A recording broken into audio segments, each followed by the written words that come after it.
Hey BC, how you doing? This is Christian. Yes, third video in a row. This one is kind of different because I'm going to talk about one of the bands in my collection that I like very much.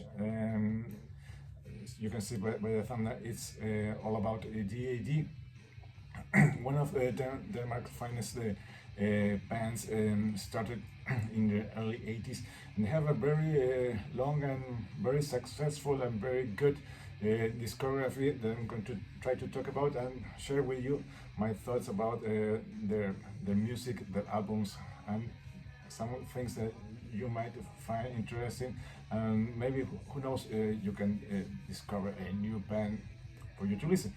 As I was telling, they started around early 80s, around 82 in Copenhagen by three guys, Stig Pedersen, Jesper Vincent, and Peter Jensen, along with one female one female singer that handled the duties of singing, and one of the Vincent brothers, Jesper, handled the guitar work. They played a couple of gigs with this lineup, but they decided that it wasn't working. It wasn't the band sounding the way they wanted with this person being their singer. So they got rid of her, and they start looking after a new guy. And they remember that Jesper's younger brother Jacob was also a guitar player, and they asked him to join the band. And then they switch things with his brother Jesper. Jesper handling the singing duties, and Jacob just being the guitar player, handling the lead guitar. So with this lineup, they started playing around 1984 when they played their first concert. And one of the first things that caught the attention of the public, and also was the sound they had, because back in those days, the way they sounded, everything thought, oh, that sounds really like a country music. So because mostly of the twangly sound that Jacob brought from his guitar, or the way he was sounding. So they matched that kind of country sound with the kind of music they were playing. That it was a little bit of punk, a little bit of garage, a little bit of surf rock, and they blended. And they can, I don't know if they created, or someone later invented the term cowpunk. That's how they were described in their earliest albums they did back then, and in the first gigs they did around their native country, and other places in the Scandinavia. So around 84, they signed a record deal with a small Danish label. I can't, the name of the label is, I think it's Melodia, or no, sorry, Medley. And then they released their first album. It's Call of the Wild. This one is from, sorry about the glare, it's from 1984.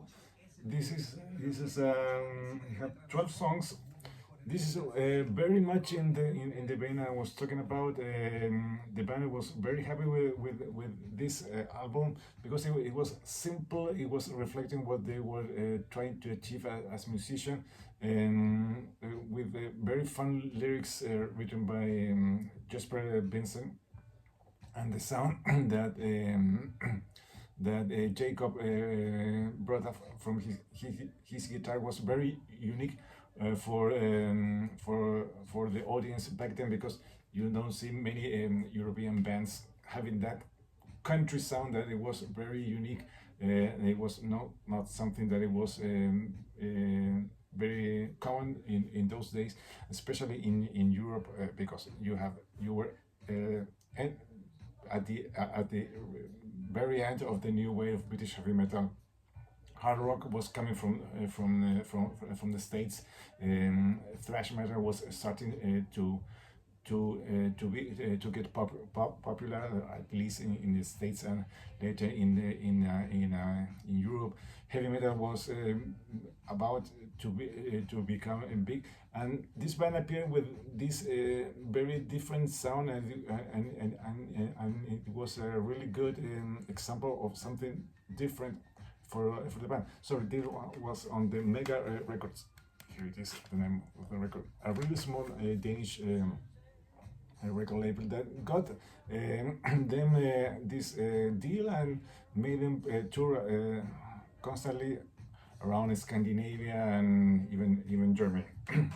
After this one, the band established themselves, having this little club scene, getting them to play constantly, and 1 year later, they got together with the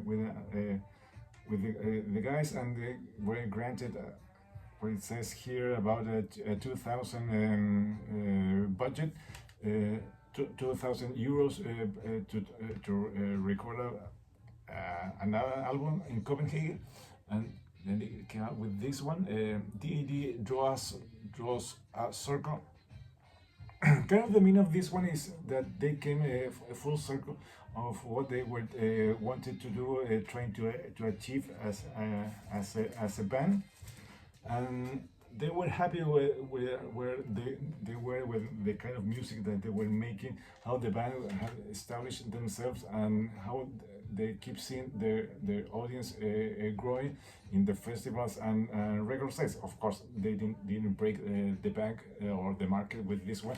They didn't become big household names, but they were on a good on a good trend, keep getting bigger and bigger and releasing good stuff. So this is DAD Draws a Line from 1985.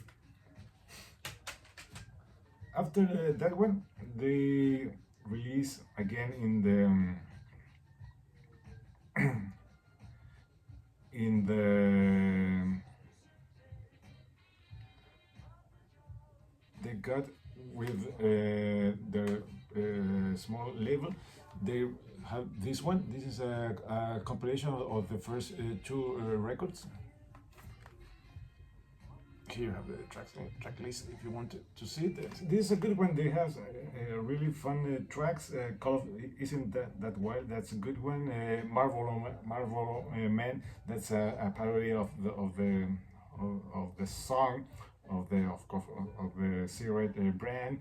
Tracker is a good one. Black Crickets. Good stuff. And Never Never Indian Love. That's another good song. Call of the Wild, that's also a really good one. So there you go. If you want to check early DAD, this is a good start. This is DAD specialty. It's different from everything that they recorded years after. Or if you have the chance to get these two ones, trust me, you won't be disappointed. After this one, they record labels all around the world, they were looking for the next big hair metal in the vein of I don't know, Bon Jovi, Motley, maybe Poison, or even the next Guns N' Roses. And they, for some reason, the band's record labels start searching the world, and they end up in Europe. And one day, two big record labels were searching for bands, and one found out about DAD, and they offered them a really big contract for any small band from this part of the world, and they offer about, I think, about $1 million in advance for two record deals contract, and they took them to the States to play some shows to see what they were capable to offer. And then they decided this is a good band, and we are going to sign them, and they release what is to many considered, and even myself, as their best album. Of course, I'm talking about the one they got with the Warner label. This is Disneyland After Dark. This is the original artwork. Sorry about the glare. And then, of course, they had to change the artwork because they were getting sued by the Mickey Mouse company, and this is the one that I think most of us in the Western hemisphere, or at least in this part of the world, get to know. There are several changes, of course.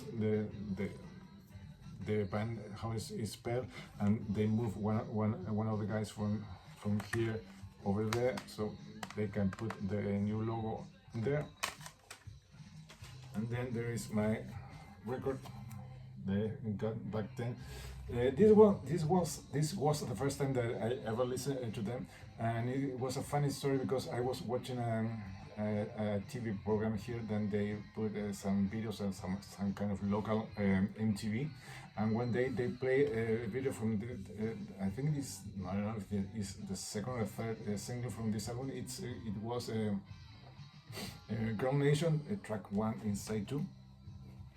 It's a fun animated video, and I thought, wow, that song is really catchy. It's really good. Later, my brother got this album for me for my birthday, and I have it since then. I don't know if I got it when it was released in 89 or maybe in 90, but it's a really good one. It goes with the, of course, with the inner lyrics, and on the old Warner label. Very great stuff. This one I don't listen to this one very much, but without a doubt it's the best album in their career. So there it goes. So after that, they did a huge tour all over the world, even in Japan, where they recorded this one. Sorry about the fucking glare. This one is Osaka After Dark. This is a Japanese one. Present. How many songs? 1, 2, 3, 4, 5, 6, 7. I think 7 or 8 songs, all recorded live in Osaka, Japan. And this one is another great album from that tour, from No Fuel Left for the Pilgrims. After that one, the band tried to maintain and retain the hype they had from years before, and then they returned with this one in 1981. The name of the album is Risking It All. You can read about it, and just by checking the title of the album, you can see that the band was a lot of pressure, because the last album, No Fuel Left for the Pilgrims, didn't match the amount of album signings that the record label was expecting from this band, and you can tell they were in a pressure from the record label, trying to come up with a big album that can put them to the next level. So they came up with this one, No Risking It All. This is a great one. Maybe not as good as the previous one, but still a really good album. We have a Bad Craziness is a good one. Grow or Pay, Making Fun of Money, One Cut of My Hair, Laugh and a Half is a great one. I think this is a really good, it's a very underrated album if you put it alongside that one. But I think this is also a really good one. And as I was telling you, until now, everything from this band has been really good. But unfortunately, the record label was very happy with the results from the selling they had, and they end up dropping the band from getting rid of them from their record, the contract they had, and then they decided to return, of course, to Denmark, and even here they have a song that's song is "Make It Fun for Money." One of the lyrics says, "If we don't make it, we'll still be in Copenhagen." And that happened. They didn't make it in the States, but they returned to the homeland, to Copenhagen, and they are still a big band. So from 92 to 1995, they took a big break, and they didn't release new music. They returned to the original market, getting signed with to a Danish record label, Medley, and they put out this combo. Sorry about the glare. This is a good, clean family entertainment you can trust. And here we have stuff from all their previous 4 albums. The 2 in the mega with the mega record label, and the 2 with Warner. There it goes, the 4 guys. And then in 1995 they returned what it's considered till now their heaviest album, their kind of metal album. It's Help You're Selfish. In this one, you can tell that the band came back with with a more tough attitude. They wanted to express what they feel about what just happened to them the years before, the things they have to went through with those 2 albums with Warner, how things didn't unfortunately work for them. But I think they are happy to return to their home country and put out this more heavier album with especially in the sound of the guitars. Really cool stuff. Here you have Reconstructed is really good, track number 1. Help Yourself Selfish is good one. Track number 4, Soul Bender, is another great one. This is a really obscure, dark, fear, angry album they had, and also another great example of what a band can do if they get back and they want to prove that everything everybody else is wrong and what they are doing is what they want to do. So there it goes, DD and Help Yourself Selfish. Moving on to 1997, they came back with another good one. This is Simpatico. Another, I think, 12 songs. I can see, I don't think the songs are written here. This is a kind of different album from the previous one. This is much mellower and not in the way that they went from one extreme to the other. They decided they don't want to do something as heavy as the previous one. And here you can also see what's going on around those days in the music scene, because you can hear the influences of the more alternative sound in the way the songs are composed, are written, even sang by Jesper. This is another great one.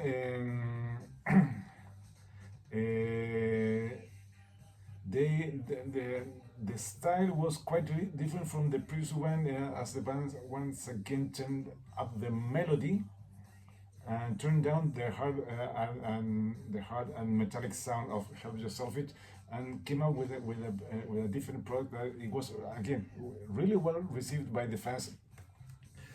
This one is got great reviews from critics and the fans, and also this one. You think that's a kind of contradiction, because here you have a heavy album, here you have a more melodic album, but both got great reviews, and both were really well received by the fans. Then moving on, they on the tour of that album they recorded this live one. This is the Psychopathical.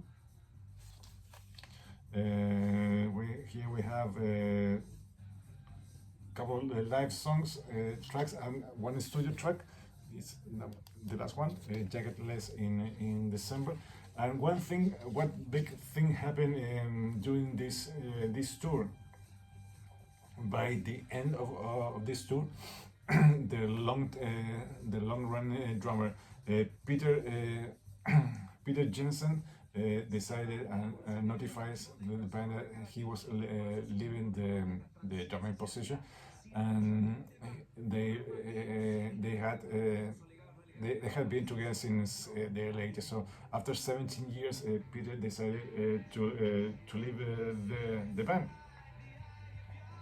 And I'm reading that Peter quit the music business, meant an opportunity to pursue an education and career in engineer. So he completely quit music, and he's doing some other good things with his life. So after this one, they now they have to decide what to do. I'm grabbing here some CDs and to find out a new drummer. So they start searching for guys, of course, in Denmark. They went for one guy, but that guy turned down the offer, and he suggested his young brother. The name of the guy is Laust Son. Sorry if I'm not pronouncing it good. So to the new century, the new millennium, find out the band with a new lineup, and leaving the band is trying to figure out what to do, how to embrace what was going on in the music scene with this constant change in the sound they were hearing, and they came up with this one. This is 2000, Everything Glows. And of course, once again, they kind of change the spelling in the logo. This one is also really good. Another change in the sound. Here you can see, and of course here, that the band once again were embracing what was sounding in the music scene. Unfortunately, I think they were listening too much to what the Foo Fighters were doing, because I can hear that influence of the way Dave Grohl wrote the songs. But in the Foo Fighters, you don't have a big guitar solos. Here you have guitar solos, but you can hear in the structure that the Foo Fighters wrote the song, and in the melody they had a big influence here, and also some of the influence of punk bands that were coming back from the 80s that you don't hear them that a lot. I mean, like the Offsprings, and even some Green Day, and kind of a little bit of Blink-182, but not in the bad way, but in the structure, in the melody, and the way the punk are better known for writing songs. This one was also really well received. Here we have the three origin guys and the new drummer here, Laust. And of course, once again, they tour constantly, and they got a good good reviews. Everything Glows is a good song. Something Good is another one. Sunstar, Evil Twin, and here they adopt. Here and in the previous one they adopt one thing, and you can tell maybe also on Risking It All that from this I know in most of the albums they end up with a quieter mellower song that it has been a trademark for them. They mix faster songs, mellow songs, mid-tempo songs, but in most of the album, the last one is the quieter, mellower, but not in a really bad way. So there it goes. From year 2000, we have the idea with Everything Glows. Moving on, we have 2002, and they came back with Soft Dogs. And yes, this one, you can tell by the title of the album, this one is the mellower, the softer, more introspective album they have released since the inception in the music scene. I don't know why they decided to do this one, because the two previous ones are really up tempo, and this one they decided to tone down the speed. You don't have that mix peaks and valleys with fast songs, mid tempos, mellow songs. This one are all kind of in that mid range of songs. They are not boring songs, they are not bad songs, and even the opening track, Soft Dogs, sets the style of music that you're going to listen. Again, another good album, different for us, the fans of what we were listening to. But on the other hand, it's really good hearing a band that you all don't need to play as full speed stuff all the time, or playing one same kind of songs in all the albums like some bands we all know. But it was a good seeing them doing something different, and yes, this is another one. This one is Soft Talks from 2002. Moving on, we end up with 2005. After challenge with a Risky Dog and some issues they have in the a couple of tours they did, and they came back with a rocking one. This is Scare Yourself from 2005, and yes, in this one the rocking guitars, the more aggressive, the more hard rock, but with a modern production, is back again. Another great album from the Marks, Lawrence of Suburbia. It's a really good one. A Good Day to Give It Up is another one. Scare Yourself, another great track. And they end up that year with this cool live DVD, live CD DVD. They recorded this one in Denmark, I think, if I'm correct. Yes, I can't remember where it was. It doesn't say here. No, it doesn't. But once again, two great albums from DAD. Seeing them still strong after many years in the market. Then we jump up to Monster Philosophy from 2008. Here's one. This one is another one that I got as a BCLT from a guy I'm going to mention in a few more minutes. Another good one. 13 tracks, and that's another good thing about the band. Even though they put a lot of songs, 12, 13, even 14 songs, the albums are not that long. They never stretch out of the 50-55 minutes mark. I think only one have done that, and every other album around 35-40 minutes up to 50. So once again, a really great album. I really returned to form to the band. They are leaving out that sound that you hear on the previous one. They are leaving out that Foo Fighters influence. They are kind of more happier with the sound that they are creating. I think they finally find out that soft spot that they can create, mixing all twangy guitars from the early albums with the modern production, with the hard rock, with the kind of toned down sound of the guitar, and the gritty vocals of Jesper Vincent. That is one of the cool things about the band. So there it goes. Monster Philosophy from 2008. Jump 3 years, and we have Disneyland After Dark. This, guys, this is a deluxe edition. It has the album, and then some light tracks and some acoustic tracks.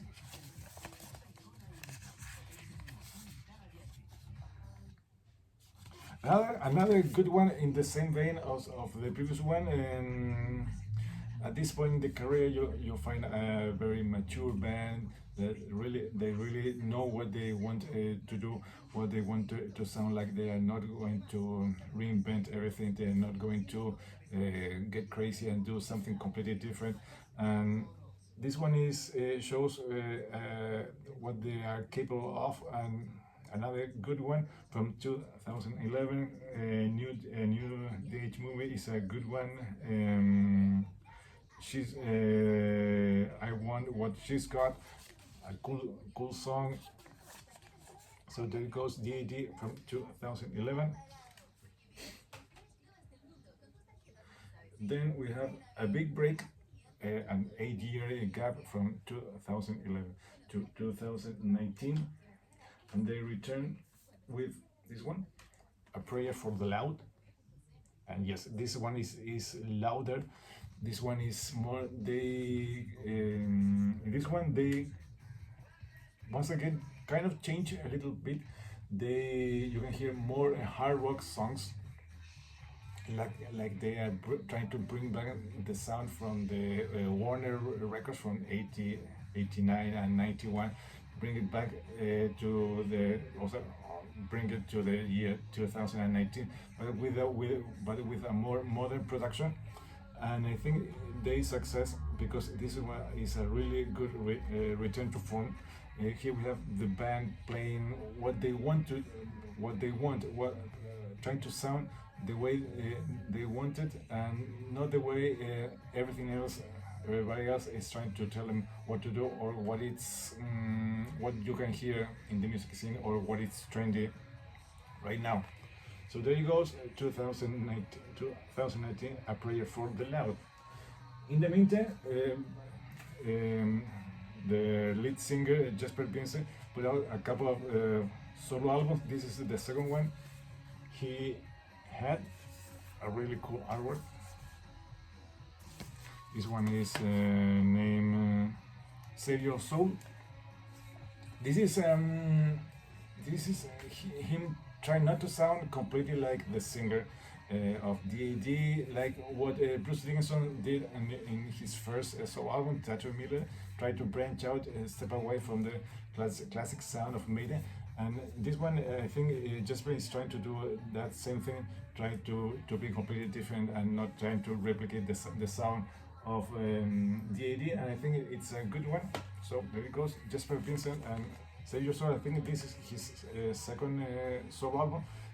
I don't recall what's the name of his previous one, but it's a good one. So there it goes. And we finally got to the last album. It's from 2024, and it's DAD Speed of Darkness. This is the last studio album. Here we have 14 tracks. As I was telling you, this one runs around 50 minutes, so that's a good amount of time to listen. And all the songs are really good. I think this one is not as good as the previous one. It's not as good as this one. This one starts with a really cool track that is, I think it's the first time they play this type of music. It's, try to imagine, the Black Crowes um, mixed with, I don't know, with a kind of modern production, a really bluesy sound, like a mix of the Black Crowes, of course, and the Faces and Stones, and you have the opening track. God Praise to Men. That's a really killer track. Then first, second, and third, that was the opening track. That's the heavier hard rock song, like in the previous one, or like in the ones from the 80s.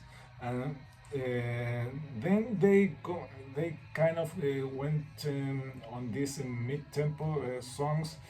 They a little bit mellower, so I think they're not that great, but from track 7 till the end, they get back in track with some really cool tracks. Even they have some song. Wait, is track number 8. Keep that mother down. That's a really fun song, and it's a really up tempo, heavy song with some crunchy guitars, good melodies, and with really fun and goofy and quirky lyrics that we are used to write and enjoy from the guys. So that's the last studio album from 2024, DAD Speed of Darkness. So after all, what can I say about the band? Then I'm happy to say that after 40 years, if you consider they started recording in 1984, this is a band with no bad albums in their career, with a very steady lineup, only one change in the whole career. If you consider they started recording in 84, they have only one change in 1999, and we are in 2025, and you don't see many bands with that steady lineup, and still wanted to put good material. Unfortunately, I don't think we'll ever have the chance to see them live here, or I don't know if they can ever tour again in the States. I think the only chance is if they are part of a big festival, like, I don't know, the Hideous Lollapalooza, when they mix different bands and you have the chance to see some lesser known or not so popular bands from other parts of the world playing in this part of the world. So once again, DAD is a band that I think you should try to check out, consider. Trust me, you won't be disappointed. This is a band, one of the few bands that doesn't have any bad album in their career. You can see they have a lot of things you can listen with different styles. They don't change that much, but they do change. They do evolve throughout their 40-year career, and trust me, you won't be disappointed. And this video has been possible to be made because thanks to one of our good friends in the BC, Kim at This Is Music. He managed to BCLT me a lot of these albums. Some I bought many years ago, some I got from my colleague back then, but a lot of the albums, or the recent one, or the more obscure one from that small Danish record label, were sent by Kim. So thanks again. If you don't know him for some strange reason, of course I'm going to leave a link below to his channel so you can check out what he shows, and trust me, it's worth spending some time seeing his videos. Well, this is running out, this around 40 minutes. I think that's more than enough of you seeing me talking about this unknown band, but hope by the end of this video you find out maybe a new one to listen to. This is Cristian down here in Santiago, Chile, saying goodbye till next time. Thanks for watching. See ya.